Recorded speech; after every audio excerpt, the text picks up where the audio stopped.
This video is about hazards in pipelining in computer architecture. What is an hazard? It's nothing but something that makes the pipeline to be in idle state. Okay, we are using pipeline technique for overlapping the instruction execution. It's for improving the performance of the computer. But here are some conditions that make the pipeline to be in idle state. Okay, that may reduce the performance of the computer.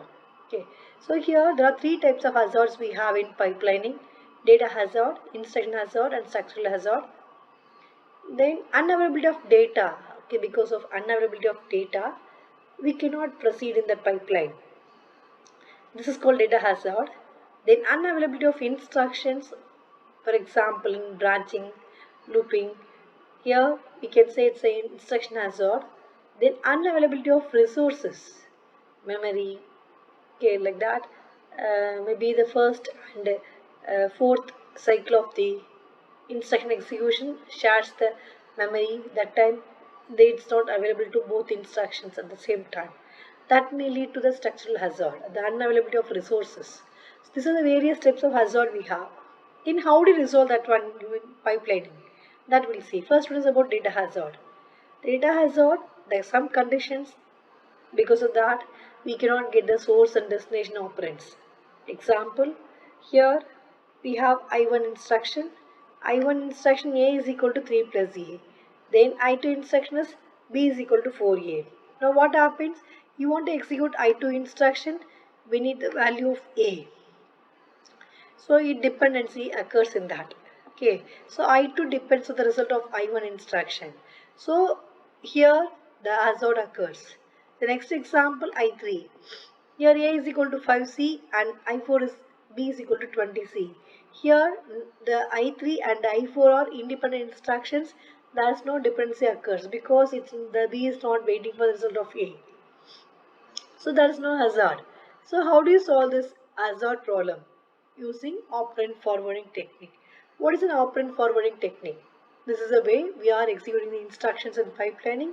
So during first cycle, fetching the first instruction, second cycle decoding first one, fetching second one, and third cycle executing the first one, decoding second one, fetching first. So it goes like that. So here for example, here we have this I1 is equal to A plus A is equal to 3A and B is equal to 4A. In such case, what happened when you're executing this C I2 instruction, it cannot go further because it's waiting for the result of this previous instruction.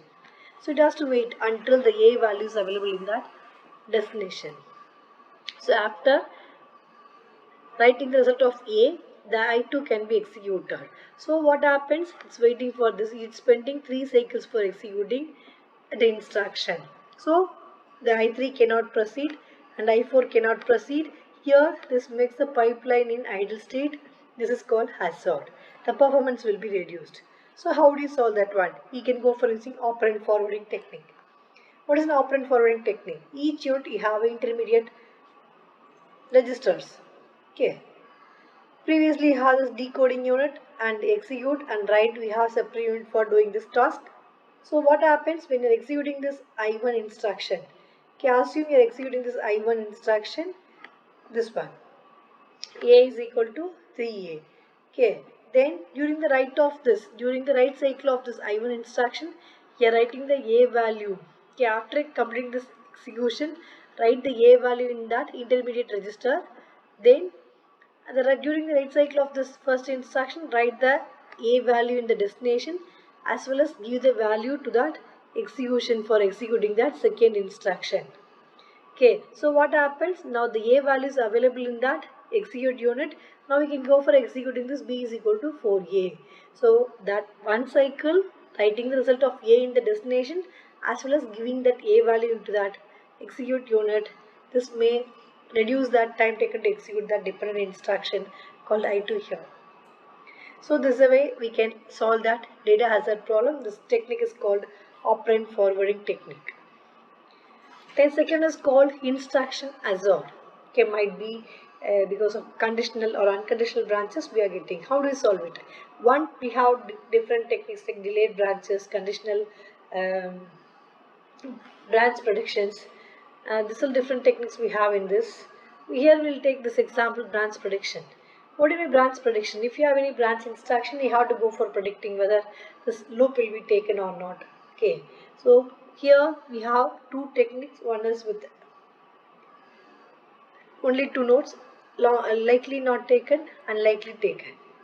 Okay, so here what happened? Initially I am going to predict with that the loop will not be taken.